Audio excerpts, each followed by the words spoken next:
Welcome to the debate. Today, we're confronting a question that really, I think, touches a raw nerve for modern parenting. At what age should children start training? And this isn't just about movement or, physiology. It's become this fiercely contested cultural battleground. Because the moment you use that word training, it just immediately evokes this conflict between pressure, performance, and, well, the sanctity of childhood freedom. Right. And that emotional overload you're talking about, that's precisely what prevents us from having a real evidence-based conversation. We both agree children must move. The real debate, I think, centers on whether structured, intentional movement education, which is what we should be calling training, is a necessary biological and societal intervention in modern childhood, or if it's just an over-engineered risk imposed by adults who are desperate for early achievement. And I'll take the position that the cultural instinct to fear this early structured training is fundamentally justified. That fear acts as a vital safeguarding mechanism. It demands clear protective boundaries to shield childhood freedom from adult performance pressure and the real risks of premature specialization. My primary concern here rests squarely on the ethical and the psychological toll. And I come at this from a different angle. I'll argue that this fear is largely an example of misinformation and, frankly, cultural inconsistency. It's actively unsupported by the hard data. I think we should reframe our understanding.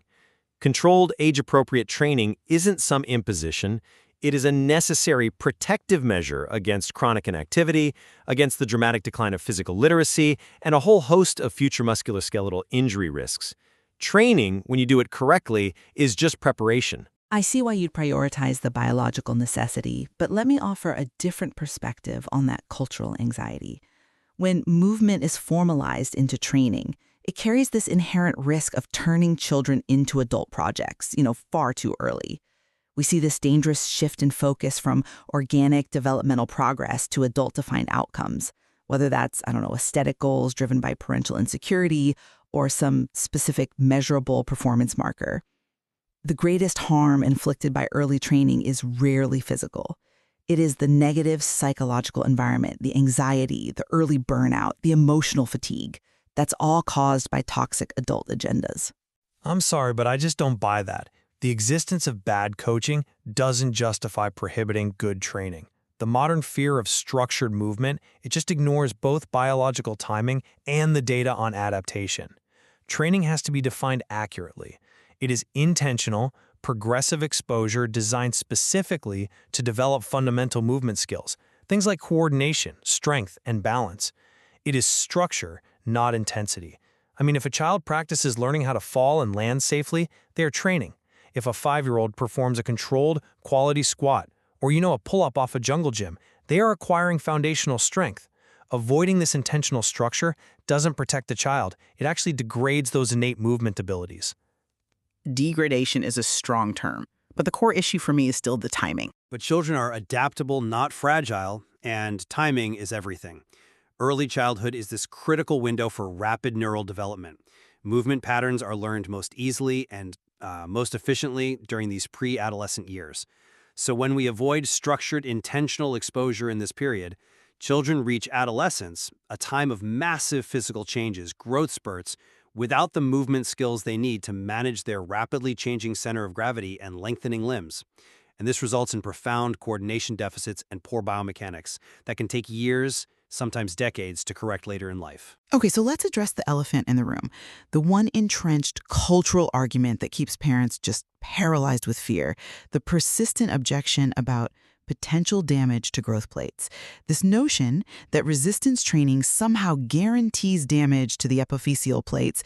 It's the simple, emotionally compelling story that survives in popular culture, no matter how many scientific papers contradict it. That narrative needs to be dismantled, not just acknowledged. I have to directly challenge the idea that this objection holds any clinical weight against supervised appropriate training. The research is unequivocal that the vast majority of growth plate injuries are associated with uncontrolled contact trauma, like a tackle in football, or repetitive overload common in specialized high-volume sports like gymnastics or pitching, and critically, unsupervised poor technique. When technique and appropriate loads are managed by an educated coach, resistance training is demonstrably safe. I acknowledge the distinction, of course. Supervised resistance training versus high-impact trauma. But let's step back and just look at the cultural architecture of how we perceive risk. Why does this simple, almost folkloric growth plate argument survive with such tenacity even when the evidence is so weak? It survives because it offers parents a simple, absolute rule: stop before you start. It allows them to manage their own profound anxiety about making an irrevocable mistake. And I understand the psychology of parental fear. I do. But anxiety cannot be the basis for a sound developmental strategy. But that raises the crucial question.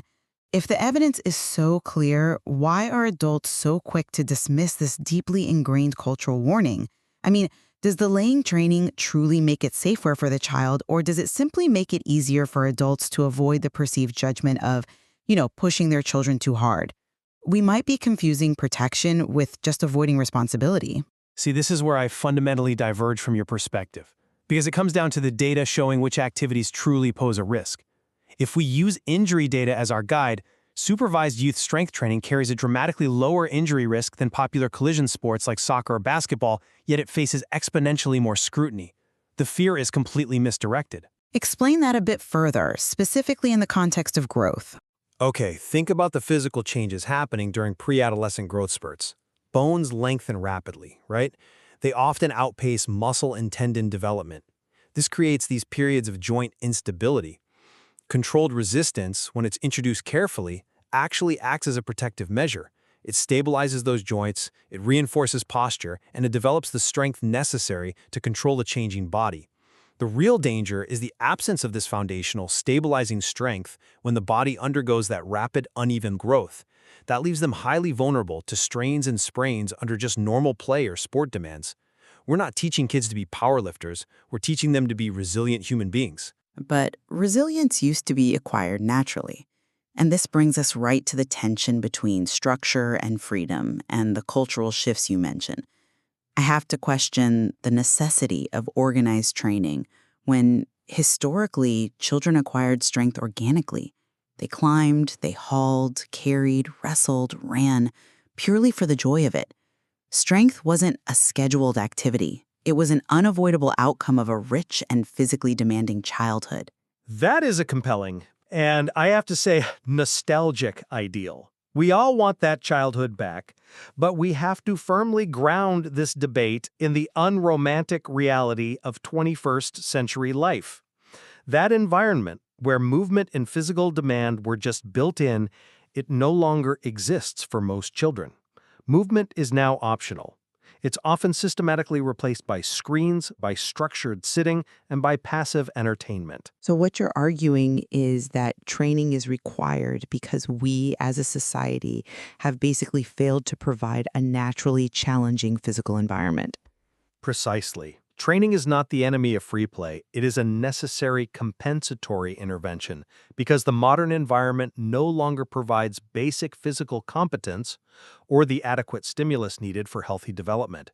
If we ignore this reality, we leave children physically illiterate, meaning they lack the competence and the confidence needed to move effectively in any environment and critically unprepared for the physical demands of adolescence and adulthood. Which brings us squarely to the psychological dimension, which I still find far more concerning than any risk from an appropriate load.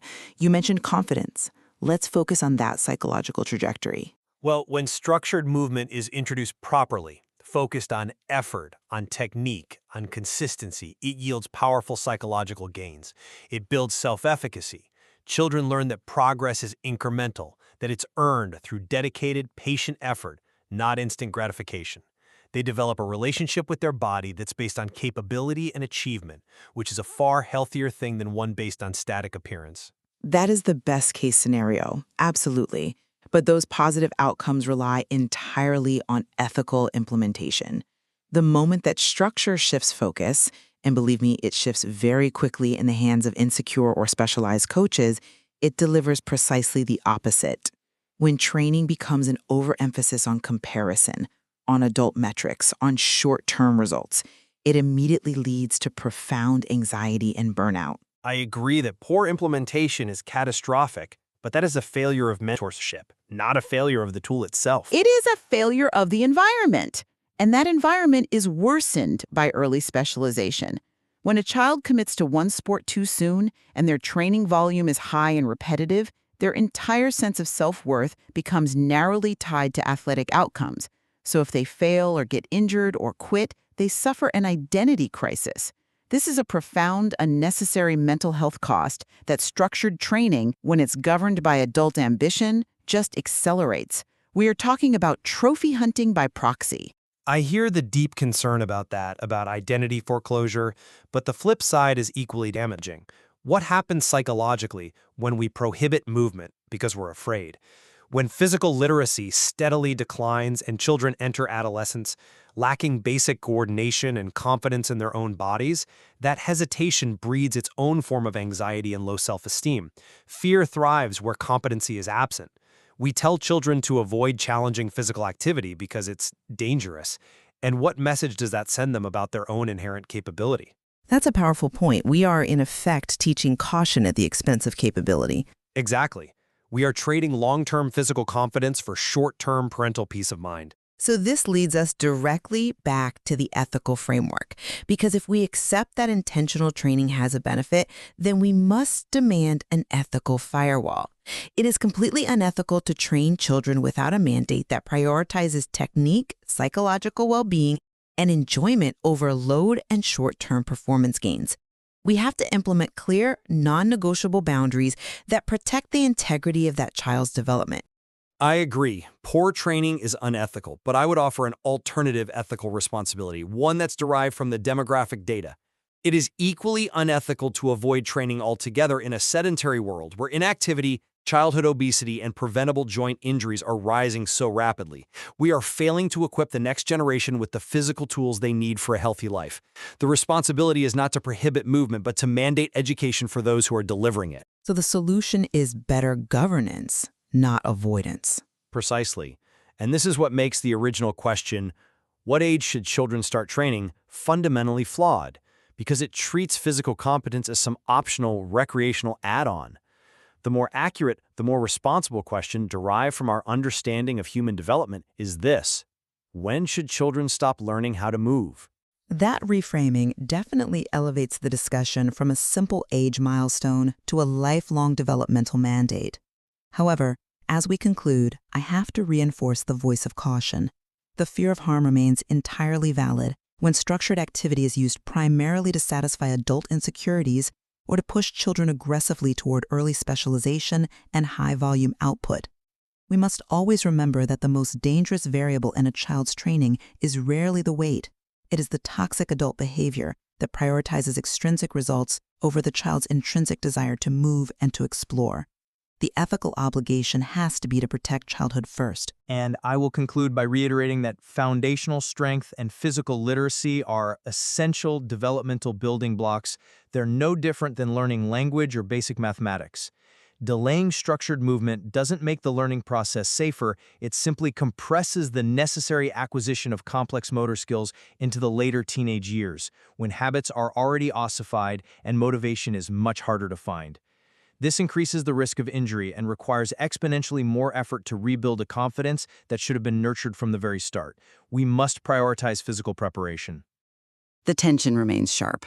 We agree that appropriate, intelligent exposure to movement is vital for development. But we fundamentally disagree on the perception of risk regarding the necessary structure and intentionality that has to be applied to that movement early in life. We are left then with the central paradox that the material really illuminates. Training itself is not the danger.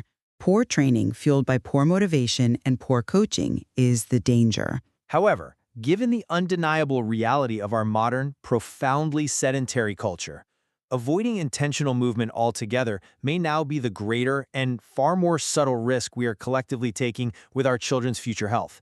And understanding that movement, that risk, and that responsibility requires us to keep interrogating that cultural context long after the fear-based rules have been dismissed.